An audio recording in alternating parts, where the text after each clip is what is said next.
squished me like a... Because, I mean, let's be honest here. I left the company to go work now. I'm doing, like I said, did it as a favor to them, but I'm going to another company where I'm going to get paid more. Right. And, you know, I'm reluctantly going, but it's not a bad deal. Right. But just how they treated me in the end, it was... So you still had some time to work for them before you switched over? I had 30 days. Ah, that's when it happened. Oh, I see. So needless to say, at the end of that match, I did knock out Vince McMahon. Did you, for real? Now, for real, you punched him out? I broke 2 bones in my hand, and I knocked him out cold, and he went down. Wait. I got to understand this. So this is you're talking about a real fight. You're talking about a real deal. This was televised? No, but there was this documentary crew that was following me around. So they have it on tape. Well, they don't have the knockout punch, but they have him coming out of the room after I punched him, and you can certainly tell he got punched. So you walked up to him. You were so angry, and rightly so, that he locked himself in his little room. Right. And then I stormed off to my dressing room. This is like the real show. I didn't think I was going to see him. Right. And you have to understand, he's not a small guy. Right. Is he a tough guy?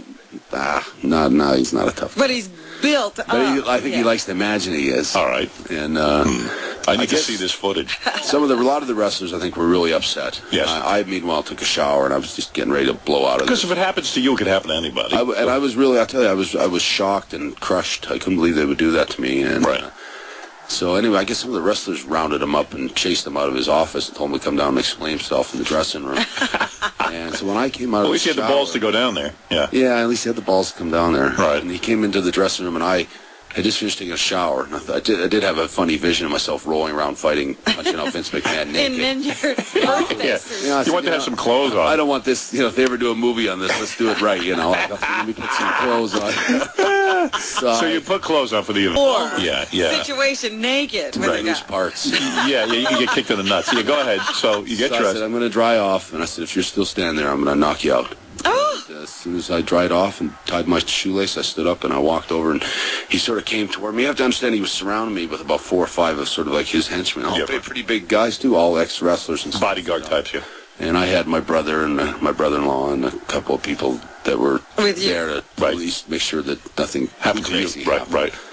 And I knocked him out cold with one punch. One punch? One punch. I hit him with the jaw like an uppercut. And I actually blacked his eyes. And when I remember he went down like nothing. And then they scooped him up. They picked him up by his shoulders, sat him on the chair. Right. And I remember he was like shaking his head, going like blubbering kind of thing. I never sat there, and I really was in shock. I kept thinking, I can't believe I just knocked out Vince McMahon, my boss. And and I stood up, and I said, get that piece of shit out of here. Really? Did you side with this documentary crew, picked it up, and apparently I've always been overjoyed to hear that he hated so much to be seen. He hates to be seen weak, I guess, Vince McMahon. So when they showed him being dragged down the hall. Like a woman.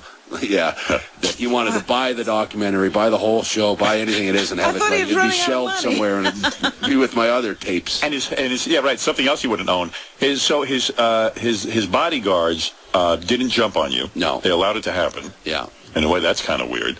And well, it wasn't like he was alone either. So it was another group of big guys. They would have had to get it on. Why do you think he stood there when you told him you were going to punch him out? Did he probably think you wouldn't have the balls to do it? Maybe.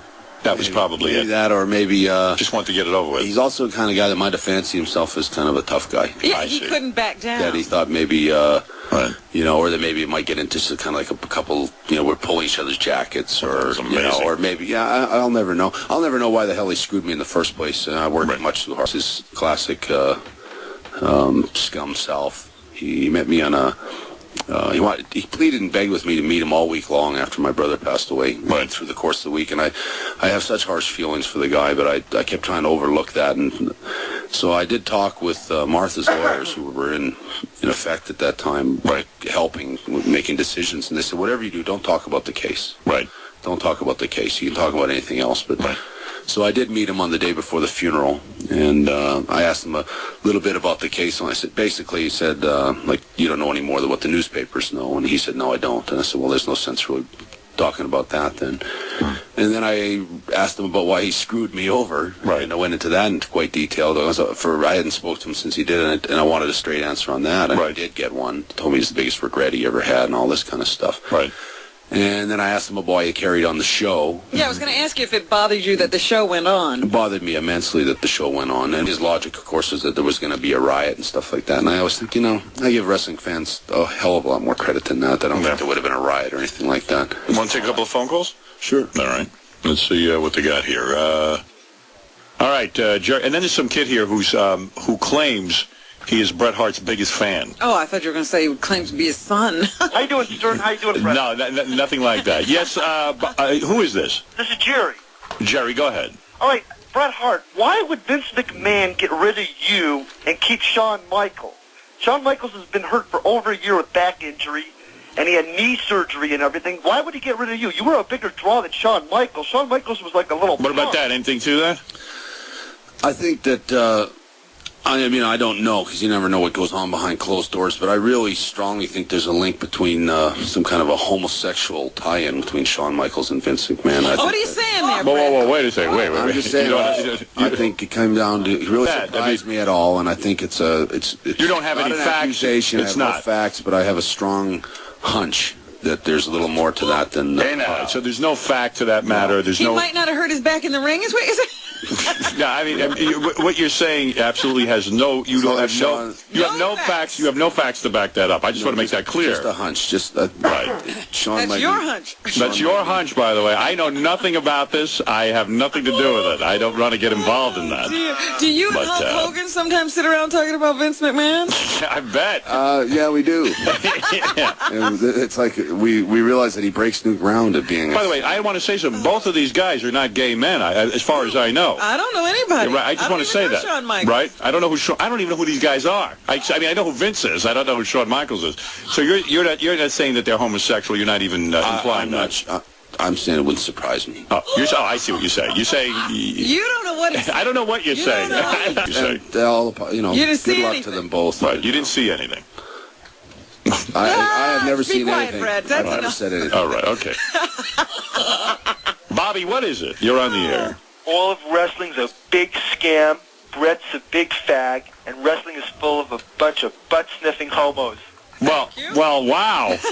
Now, what about this, Bret? You are not a fag, are you? No. You are not. You're not a butt-sniffing homo. You're not a butt-sniffing homo. And let me tell you something. He'll knock you out, too. I would kick your ass, Bret.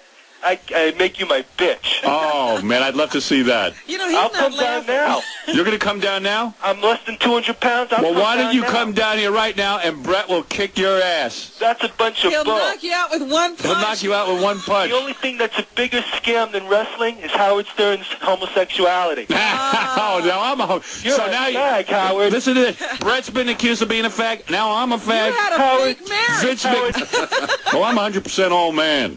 So you said. Except for Ralph touching my leg at Scores yesterday, which I still have a problem with. He says you wrestled with him on the bed. He almost burnt my leg. It was a slight wrestling incident. Hey, that's a lie. There's too many accusations flying all over. I feel wounded now. yeah, that guy really tore you one, huh? You really hurt my feelings. Yeah, you want to meet this guy who claims he's your biggest fan. This is, let me introduce you to him. This is probably good for your ego to see somebody. In wrestling, a lot of guys worship guys. Yeah, that's a little gay, don't you think? Yeah, not on Bret's part. I ain't calling Bret gay, I'll tell you that. All right, hey, how you doing, man? That guy. Who is this guy? He draws the pictures of Gary, doesn't he? Oh, yeah, this kid. Hi. How old are you? 22. 22. What's your name? I'm Robert. How are you? You're Robert. Yeah. And you claim to be a Bret Hart following him ever since. And also, to prove another point, you did beat Shawn Michaels when you were in Canada a while ago. And also, you did beat him in a steel cage. That's why I know when you were up in What's Canada. wrong with you? What's wrong with me? He knows who he beat. Yeah, I know. You gonna tell him that? No, but the only reason I say that is because a lot of people in the audience don't know that, and I just want to let them know that in a steel cage, he... You know I'm a fag? Did you just hear that guy said I was just accused of that? You don't care about that? Of course not. You're not a fag. You're a man. You're a man with integrity, just like Bret Hart here. Thank you. Here. Well, what do you want to say to Bret, since you're such a big fan? Like I said, Bret, I'm a big fan. What, do you got pictures of Bret on your wall? No, not exactly. I have magazines. You carry around Bret's picture? He has the magazine. Well, Some people might misinterpret that as a little bit too much fan love. You know what I'm saying? No, but this man's got lots of integrity. That's the reason I follow him. Unlike some of Well, he's a very honest man. That's true. very honest man. Except I don't know about that accusation about Vince and Sean. You know, he was just angry. I was just saying it's a possibility. A possibility. Okay, that I Everything's possible. Right. Anything's Suspect. You and I could be lovers for all we know. That's right.